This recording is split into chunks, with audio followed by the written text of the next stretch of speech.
ما قلت لهم إلا ما أمرتني به أن اعبدوا الله ربي وربكم، وكنت عليهم شهيدا ما دمت فيهم، فلما توفيتني كنت أنت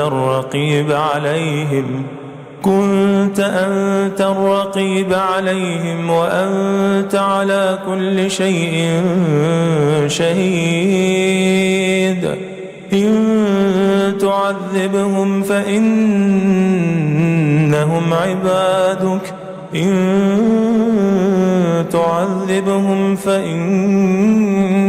عبادك وإن تغفر لهم فإنك أنت العزيز الحكيم.